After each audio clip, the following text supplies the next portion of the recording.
안녕하십니까. 저는 중앙대학교 광명병원 심장혈관 흉부외과의 김강민 교수입니다. 저는 주로 대동맥 질환과 심장 판막 질환, 관상동맥 질환, 그리고 말초혈관 질환을 다루고 있는 교수입니다. 오늘은 대동맥 질환에 대해 알아보는 시간을 갖도록 하겠습니다.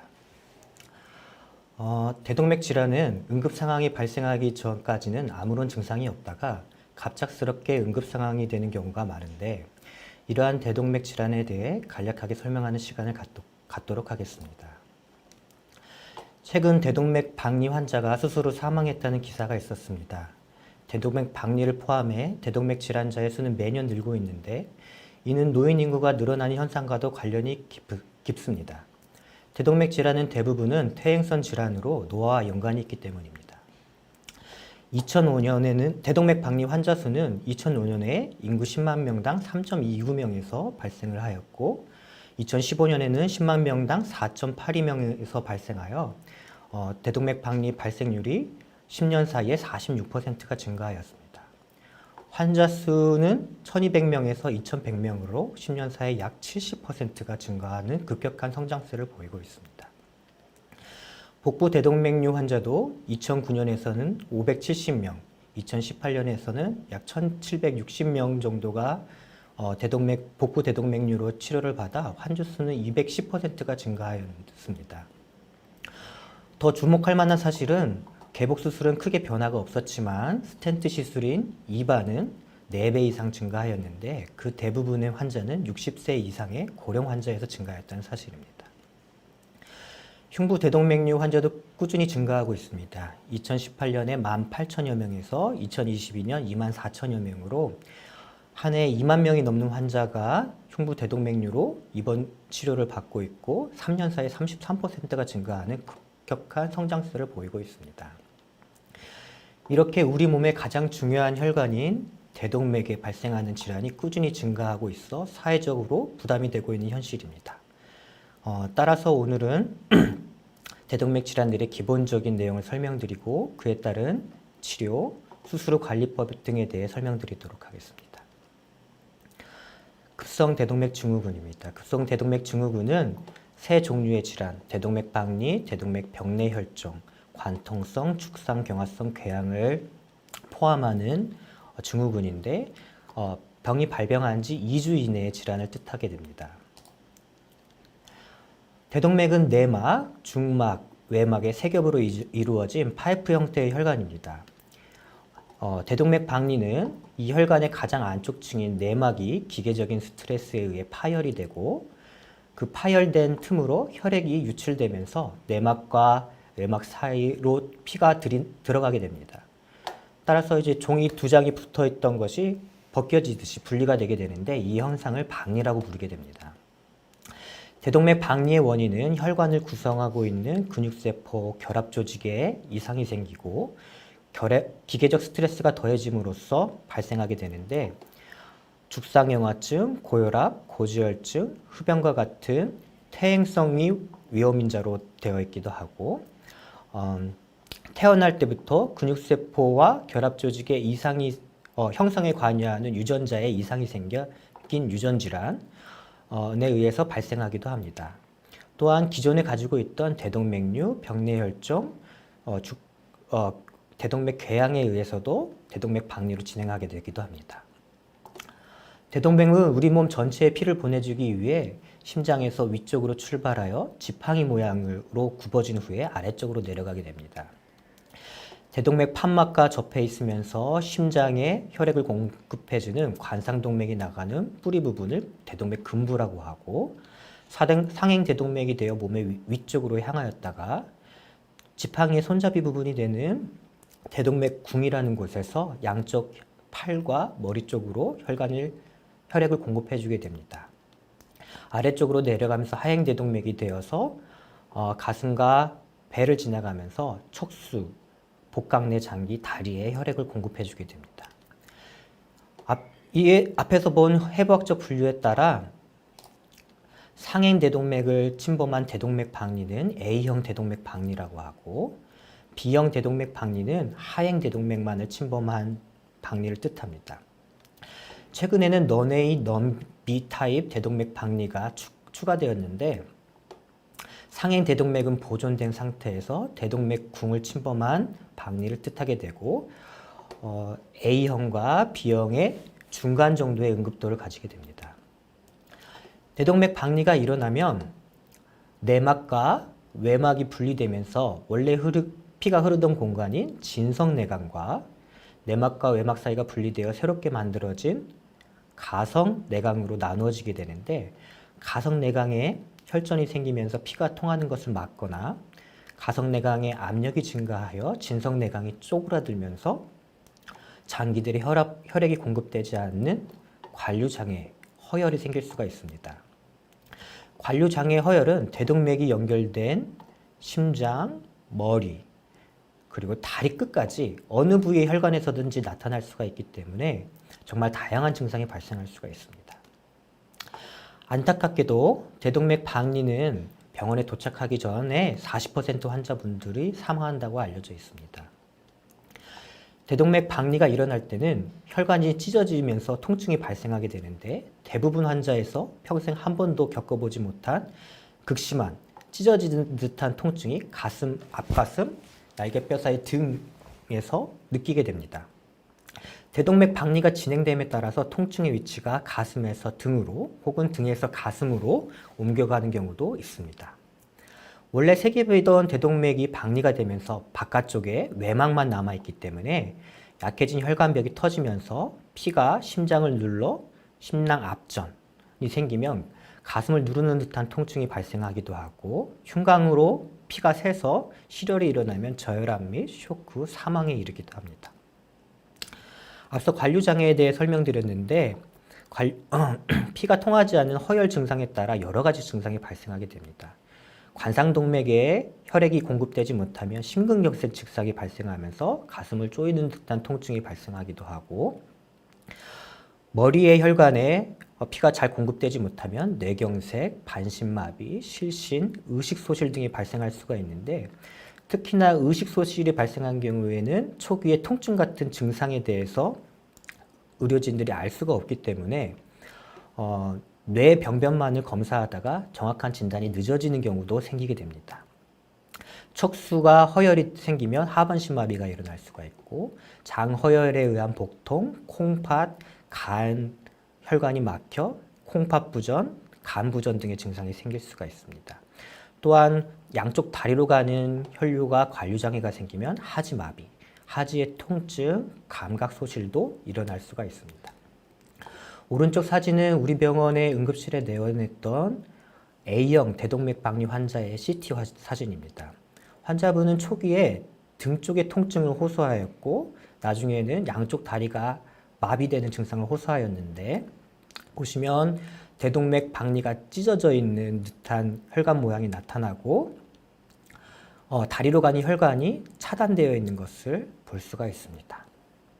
대동맥 병내 혈증은 대동맥 박리와 굉장히 유사한 질환으로 시청자분들께서는 대동맥 박리의 전 단계 혹은 약한 대동맥 박리 정도로 이해하시면 편하겠습니다.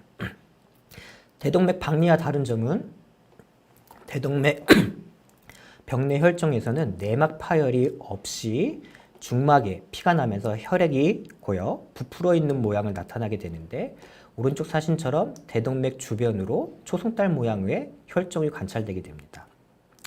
병내 혈정도 언제든지 대동맥 박리로 진행할 수가 있어 고위험 환자에서는 빠른 치료가 필요하겠습니다.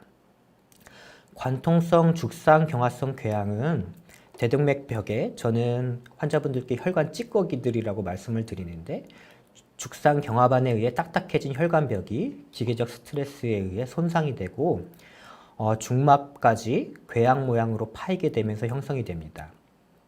주로는 하행 대동맥에서 무증상으로 우연히 발견되는 경우가 흔하지만 통증과 함께 급성으로 발견된 경우에는 이런 대동맥 궤양도 대동맥 박리, 대동맥 파열로 진행할 수 있게 되기 때문에 고위험 환자에서는 즉각적인 치료가 필요할 수 있겠습니다.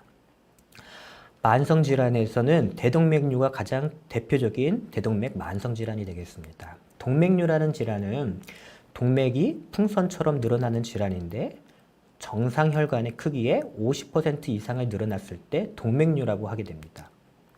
대동맥에서는 대동맥 근부, 상행대동맥, 그리고 지팡이 부분인 대동맥 군까지 45mm 이상 늘어났을 때 대동맥류로 정의하고 있고, 하행대동맥, 특히 복부대동맥에서는 30mm 이상 늘어났을 때 대동맥류로 기술하고 있습니다.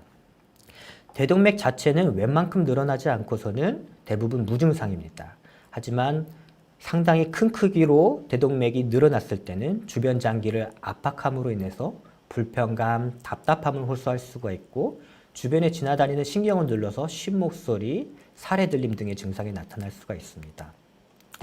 풍선이 계속 늘어나다 보면 터지는 일이 발생하듯이 대동맥류도 계속 늘어나다 보면 파열이 일어날 수가 있는데, 파열 직전에는 굉장히 심한 대동맥 박리와 같은 통증을 느낄 수가 있고, 완전히 파열이 돼버린다면 쇼크나 사망으로 이루어질 수가 있고, 박리로 진행하는 경우도 굉장히 많습니다. 대동맥 주변에는 또한 식도와 기도도 지나다니게 되는데, 가끔씩 식도와 기도가 연결되는 누공이라는 길이 연결되는 경우도 있습니다. 그렇게 되면 대동맥에 있는 피가 기도하고 식도로 대량으로 넘어가게 되기 때문에 대량의 각혈, 토혈을 하는 아주 응급한 상황이 될 수가 있습니다. 대동맥류의 위험인자는 대동맥 박리와 크게 다르지 않고, 만성 대동맥 박리가 있을 때, 대동맥 궤양이 있을 때 약해진 벽이 늘어나면서 대동맥류로 진행하는 경우들이 있습니다. 대동맥류는 모양에 따라 대동맥이 전체적으로 늘어나는 방추형 대동맥류, 한쪽만 늘어나는 낭성 대동맥류가 있는데, 보통은 낭성 대동맥류가 파열의 위험이 더 높다고 알려져 있어 빠른 치료가 필요할 수가 있습니다. 대동맥류는 그 위치와 범위에 따라서 흉부대동맥류, 흉복부대동맥류, 복부대동맥류로 나누고, 그 모양에 따라서 치료 방법이 매우 달라질 수가 있습니다. 흉부대동맥류는 대동맥 근부에만 발생할 수도 있고, 그것이 상행대동맥까지 진행할 수도 있으며, 처음에 상행대동맥에서 시작하여 대동맥 근부까지 같이 진행할 수도 있습니다. 마찬가지로 대동맥 궁 부위에서 대동맥이 늘어나서 앞뒤 상행대동맥, 하행대동맥으로 병이 진행할 수도 있기 때문에 대동맥이 생긴 모양, 범위에 따라서 수술적 치료 방법은 매우 달라지게 됩니다. 흉복부 대동맥류는 5가지 타입으로 나뉘는데, 흉부와 복부에 걸쳐서 매우 광범위하게 나타나는 동맥류가 있는 상태입니다. 수술 부위도 굉장히 크고 수술 후 합병증 발생률도 높아서 굉장히 어려운 상태이지만, 최근에는 흉복부 대동맥류에서도 꼭 개흉, 개복뿐만이 아니라 스텐트 이식편을 활용한 혈관 내 수술이 점차 발달하고 있는 상태입니다. 복부 대동맥류는 횡격막 아래, 복강 내에만 대동맥이 국한된 동맥류를 뜻하는데, 양쪽 콩팥으로 가는 콩팥 동맥과의 위치 관계에 따라 분류를 하고 있습니다. 이 위치 관계에 따라서 수술적 접근법이 달라지게 됩니다. 이 분류 방식과 별개로 대동맥류가 있는 환자분들의 상당수는 양쪽 장골동맥에 동맥류가 있는 경우도 흔하여 보통은 장골동맥까지 동시에 치료를 해야 되는 경우가 많겠습니다. 대동맥 질환은 퇴행성 질환 말고도 유전성 질환도 상당 부분 있습니다. 가장 유명한 말판 증후군은 3,000명에서 죄송합니다. 10,000명인데 10,000명당 1명꼴로 태어나게 되는데, 보통은 부모님께 물려받는 유전성 질환이지만 25%에서는 부모에게 병이 없어도 새롭게 발생하는 유전적 질환입니다. 로이스티츠 증후군은 이러한 다양한 유전자에 침범하는 상염색체 우성 유전이고, 엘러스 달러스 증후군 같은 경우에는 정말 다양한 타입이 있는데, 혈관형 같은 경우에는 상염색체 우성 유전을 하면서 5,000명에서 20,000명의 1명꼴로 발생을 하게 됩니다. 그 밖에도 이렇게 많은 유전자들이 대동맥 질환과 관련이 있습니다. 말판 증후군을 먼저 보면 환자분들을 외형적으로 보면 매우 큰 키에 손가락, 발가락이 굉장히 길고 관절이 유연한 게 특징이며 눈은 수정체가 이탈이 되어 시력이 굉장히 안 좋은 경우들이 있고 너무 성장이 빠르다 보니까 척추 측만증, 오목가슴, 새가슴이 흔한 것이 특징입니다. 결합 조직의 약화로 심혈관 질환 쪽으로는 승모판막 탈출증이 흔하며 우리의 오늘의 강의의 중심이 되는 대동맥류, 대동맥 박리가 흔하게 발생하게 됩니다. 로이스디치 증후군은 전체적으로는 말판 증후군과 비슷하게 생겼는데 눈 사이가 먼 게 특징이고 목젖이 두 개로 갈라져 있는 것이 특징입니다. 키는 말판 증후군 환자들은 대부분 매우 큰데 반해서 로이스디치 환자들은 키는 정상인 경우들이 덜어 있습니다. 승모판막 탈출증이 같이 호발하고 대동맥류, 대동맥 박리가 많이 발생하며 정말 심한 동맥에 굴곡이 져 있는 것들이 로이스디치 증후군의 특징이 되겠습니다. 이러한 임상 양상들을 다 알기는 어려운데요. 유전성 대동맥 질환은 그 위험성 때문에 퇴행성 대동맥류보다 조기에 수술해야 되는 경우들이 많습니다. 퇴행성 대동맥류가 만약에 예를 들어 55mm 이상에서 수술을 받아야 된다면 유전성 대동맥 질환을 가진 환자분들은 혈관의 조직 결합들이 굉장히 약해서 예를 들어 40mm, 45mm 더 작은 사이즈에서도 수술을 해야 되는 경우들이 있습니다. 아닌 경우도 있지만 대부분의 유전성 대동맥 질환들이 상염색체 우성 유전을 하기 때문에 이 질환을 가지고 있는 환자분들의 자녀분들의 50%에서 유전자가 발현될 수가 있습니다. 따라서 말판 증후군, 로이스디치 증후군, 엘러스탈로스 증후군들의 가족들이라면 혹은 흉부 대동맥 질환의 가족력이 있으면서 다른 곳에 동맥류가 있는 환자들 60세 미만의 젊은 나이에 대동맥류가 발생한 환자분들은 유전자 검사를 하는 것을 추천드리고 있습니다. 대동맥 질환의 치료에 대해서 보겠습니다. 먼저 급성 대동맥 증후군의 치료 방법에 대해서 볼 건데요. 상행 대동맥을 침범한 급성 대동맥 증후군은 가장 응급한 형태의 급성 대동맥 증후군이 되겠습니다. A형 급성 대동맥 박리의 경우에는 수술적 치료를 하지 않으면 사망률이 1시간에 0.5%씩 증가하게 되는데 이는 관상동맥을 침범하여 심근경색이 발생하거나 대동맥이 파열하여 심낭 압전 혹은 실혈로 사망할 수가 있기 때문입니다. 따라서 지체 없이 수술을 시행해야 되고 수술 전에 이미 심각한 관류장애, 장이나 간 등의 관류장애가 있는 경우에는 수술이 아무리 잘 되더라도 사망률이 40% 이상 되기 때문에 초응급 상황이라고 할 수 있겠습니다. A형 대동맥 병내 혈종은 대동맥 박리보다는 예후가 양호하지만 언제든지 대동맥 박리로 진행할 수가 있어 고령의 환자, 수술 전 대동맥의 크기가 45mm 이상인 환자, 이 혈종의 깊이가 10mm 이상인 환자는 그런 고위험 환자들이기 때문에 빠르게 치료를 하는 것이 좋겠고 관통성, 죽상, 경화성 궤양이 있는 환자들에서도 혈종이 동반되어 있다면 응급수술을 필요하겠습니다. 수술 방법은 기본적으로 상행 대동맥을 인조의 혈관으로 교체를 하는 것인데 이때 내막 파열 부위를 제거하거나 스텐트 이식편을 이용하여 파열 부위를 막아주고 진성 내강으로의 혈류를 회복시켜주는 것이 관류 장애를 해결하는 것이 치료의 기본 방침이 되겠습니다.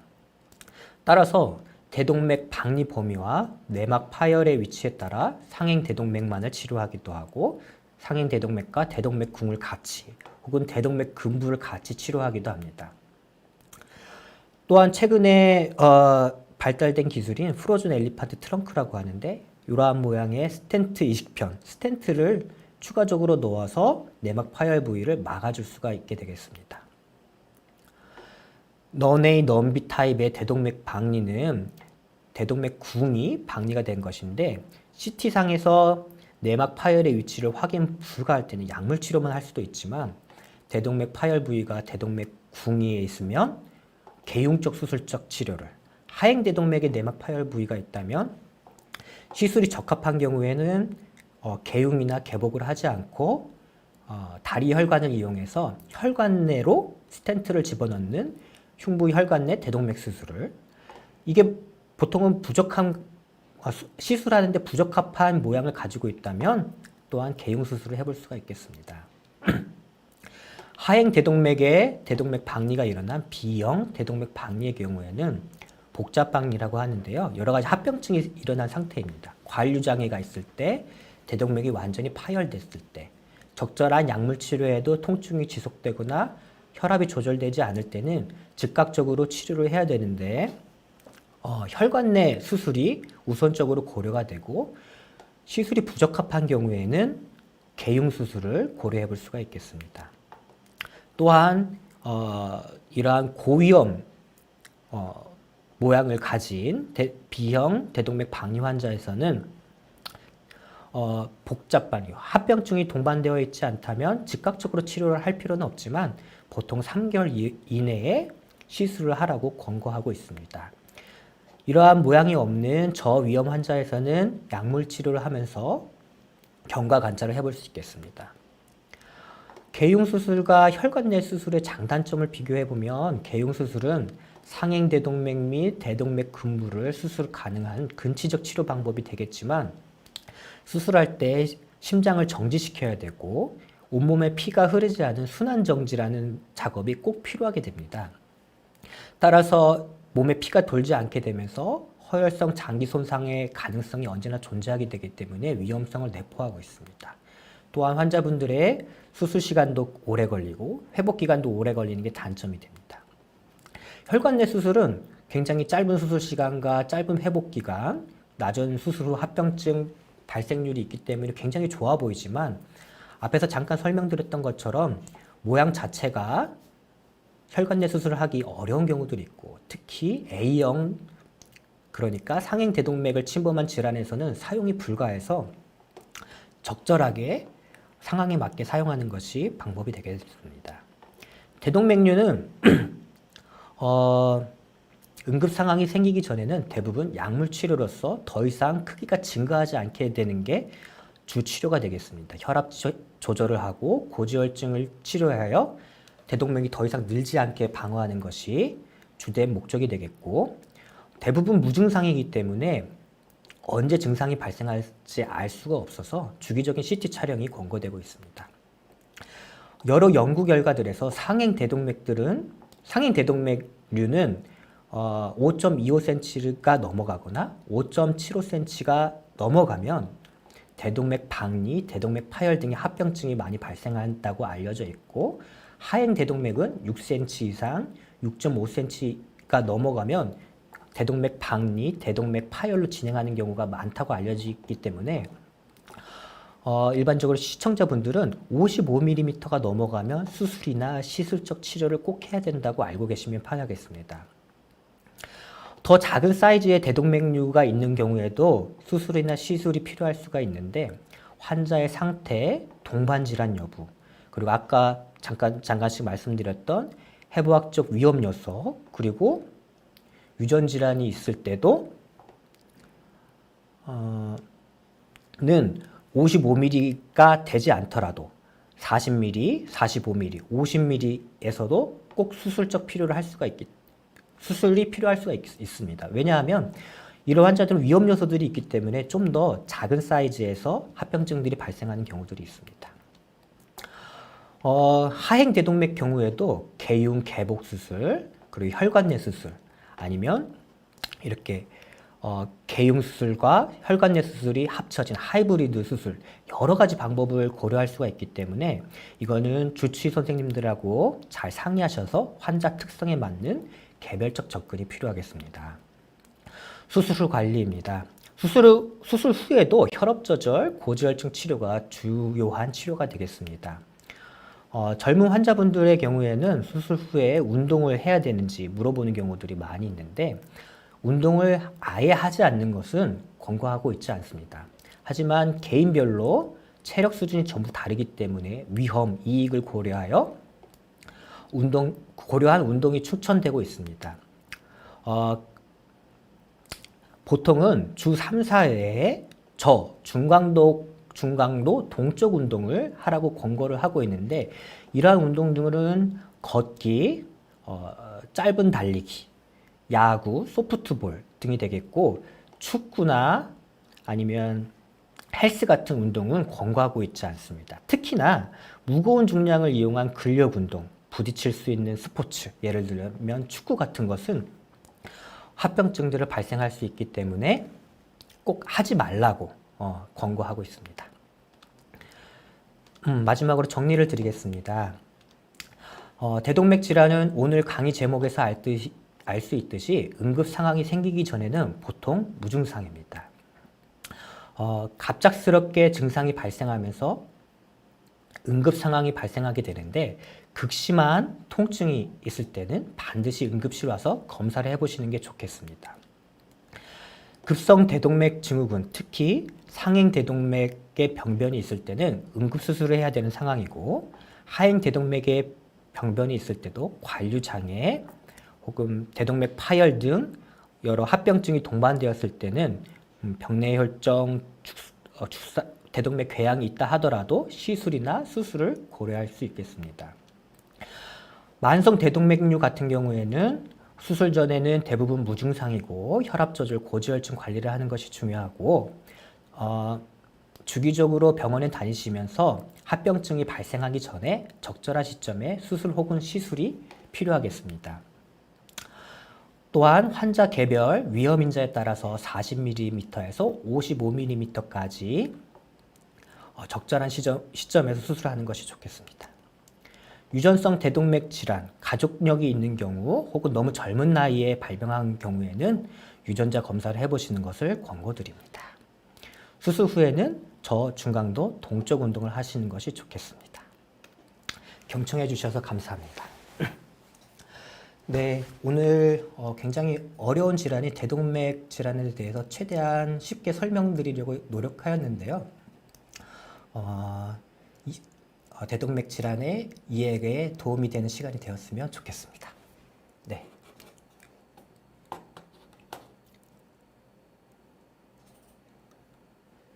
네, Q&A를 하겠습니다. 이상현님, 네, 대동맥 질환이 자가 면역 질환과 관련이 있나요? 혈관염이 연관이 있을 것 같은데요? 라고 질문 주셨는데요. 네, 오늘은 시간 관계상 대표적인 질환들만 설명을 드렸는데 당연히 혈관염이 연관이 있습니다. 그래서 혈관염 때문에 대동맥류가 발생하는 경우도 있고 오히려 혈관염 때문에 오늘 주 강의 주제에는 없었지만 혈관이 막히는 경우도 있습니다. 그래서 혈관이 막히는 경우에는 아까 관류장애랑 비슷하게 여러 몸에 허혈 증상이 나타나면서 하지에 피가 자라면서 통증이 유발된다거나 팔다리 혈압차가 생긴다거나 하는 증상들이 있을 수가 있습니다. 그러한 경우에 꼭 수술해야 되는지는 각 병원에서 주치 선생님들과 상의해서 치료하는 게 좋겠습니다. 대동맥 질환이 이상현님 또 질문 주셨는데요. 대동맥 질환이 있는 사람은 뇌졸중도 잘 생기나요? 질환이 뇌졸중과도 비슷한 것 같네요. 라고 질문 주셨는데 아까 말씀드렸다시피 대부분의 대동맥 질환이 퇴행성 질환입니다. 고혈압, 고지혈증과도 연관이 있고 뇌졸중의 종류 중에 뇌혈관 동맥류도 있습니다. 그러한 뇌혈관 동맥류가 일어나는 원인이 비슷하기 때문에 충분히 뇌졸중과도 연관이 있는 질환입니다. 네, 다음으로 넘어가겠습니다. 블루베리님, 안녕하세요. 아버지 나이는 75세이고 얼마 전 건강검진에서 대동맥궁에서 동맥경화성 석회화가 있다고 들었습니다. 고혈압과 콜레스테롤 관리를 하고 추적 관찰을 하라는데 평소 혈압약을 드시고 콜레스테롤은 전혀 없고 40대 후반에 뇌경색이 왔었습니다. 건강검진은 몇 개월에 한 번씩 해야 되는 건가요? 건강관리는 어떻게 해야 되나요? 네, 아버님 이제 연세가 75세고 대동맥궁에서 동맥경화성 석회, 아까 말씀드렸던 죽상경화반을 말씀하시는 것 같습니다. 이러한 경우에는 사실 대동맥이 크게 늘어나 있지 않다 그러면은 주기적으로 CT까지 찍어볼 필요는 없습니다. 하지만 연세가 있고 동맥 경화성 석회화가 있는 것 있다면 대동맥도 좀 늘어나 있을 가능성이 있는데 제가 정확하게 CT를 봐서 모르겠지만 위험한 환자분들 같은 경우에는 1년에 한 번, 그리고 위험 요소가 별로 없는 경우에는 2년에 한 번씩 CT를 찍어볼 수가 있겠고, 이 대동맥이 아까 말씀드렸던 55mm 굉장히 많이 커져 있는 단계에 가면은 6개월에 한 번씩 CT를 찍어보는 경우도 있습니다.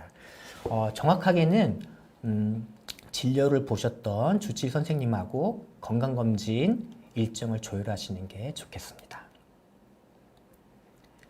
네. 흑황구님, 우성 유전이 꽤 많네요. 보통 열성 유전이 많다고 알고 있는데. 네, 이제 유전성 질환은 우성 유전도 있고, 상염색체 우성 유전도 있고, 상염색체 열성 유전 혹은 성염색체 유전도 있습니다. 오늘은 자세히 설명드렸지 않지만 대동맥 질환 중에 성염색체와 관련된 유전 질환도 있게 되는데요.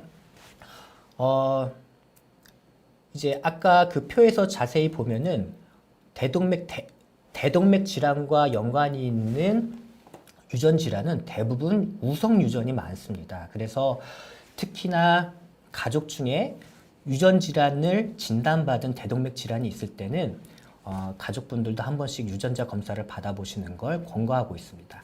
하지만 유전자 검사가 그렇게 이제 꼭 싸지만은 않기 때문에 비용과 이익을 고려해서 주치의 선생님하고 진행하는 게 좋겠습니다.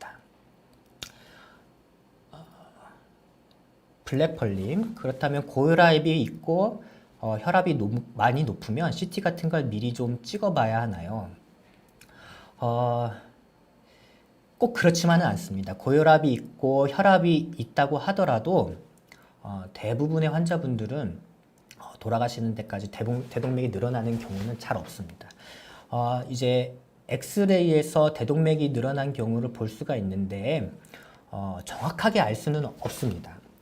확실하게 정확하게 알려면 CT 같은 걸 찍어봐야 되겠지만 CT 자체가 가지고 있는 위험성들이 있거든요. 조영제를 쓰면 콩팥에도 안 좋고 CT 자체도 방사성 노출량이 많고, 그래서 이제 건강검진 할 때는 CT를 꼭 찍는 게 포함되어 있지는 않습니다.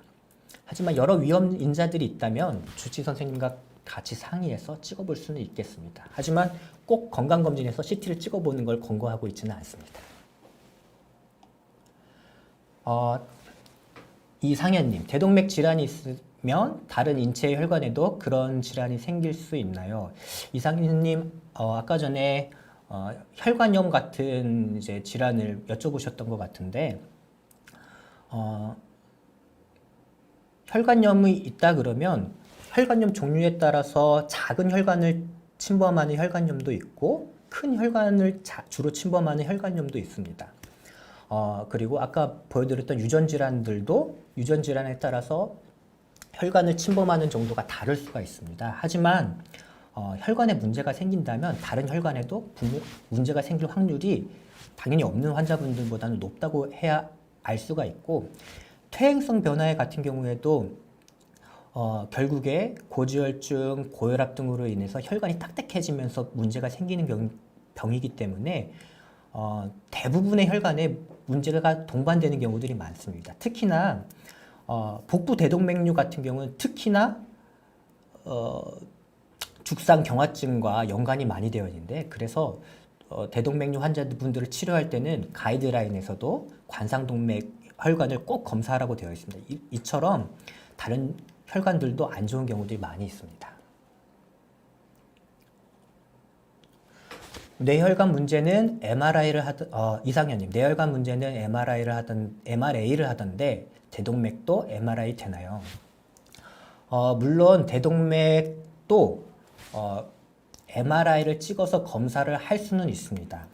하지만 뇌혈관과 다르게 대동맥은 심장에 연결되어 있어서 심장이 박동할 때마다 굉장히 많이 움직이게 되는데, MRI 같은 경우에는 CT보다는 촬영 시간이 오래 걸려서 정확하게 대동맥 사이즈를 보는 데는 약간의 어려움이 있습니다. 그래서 대동맥 질환을 검사할 때는 CT 검사를 하는 게 가장 좋은 검사 방법이 되겠습니다. 네, 오영도님, 교수님 말씀 듣고 유전적 영향 받은 것과 혈압, 고지혈증 관리가 중요한 것임을 알게 되었네요. 운동도 다 좋은 게 아니었군요. 모든 질환, 특히 심혈관계 질환들이 마찬가지인데 병이 없는 상태에서는 젊을 때 운동을 하는 것이 심혈관 질환을 예방하는 데 굉장히 도움이 됩니다.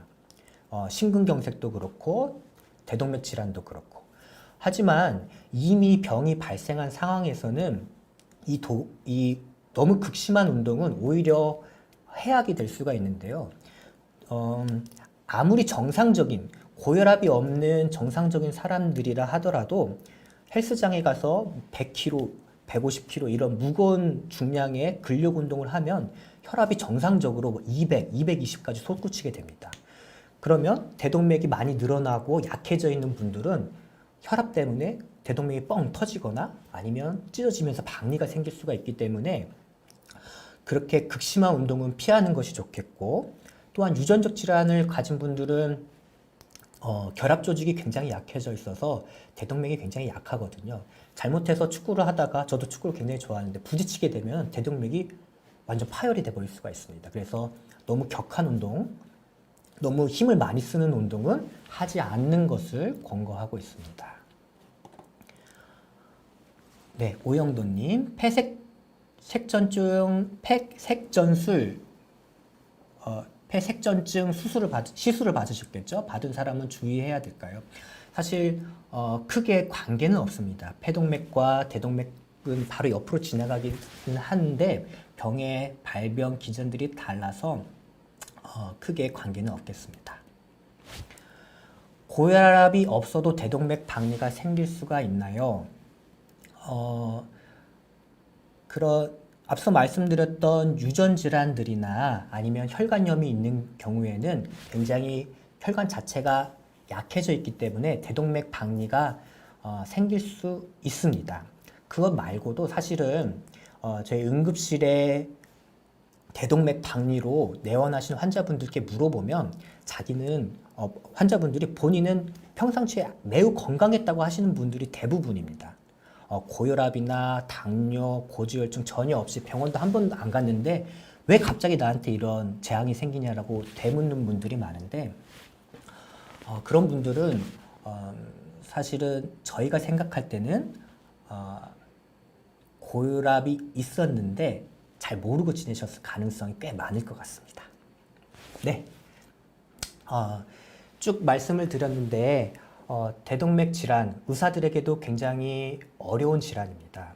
그리고 정말 응급 상황이 발생하기 전에는 내가 이 병이 있을지 없을지 전혀 알 수가 없고 갑작스럽게 병원에 가면 수술을 해야 된다고 의사들이 말을 하기 때문에 굉장히 황망하고 겁이 나는 질환일 것 같습니다.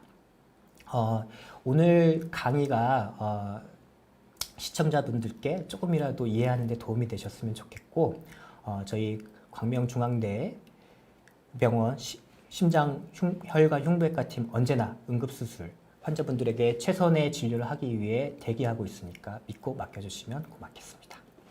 네, 감사합니다.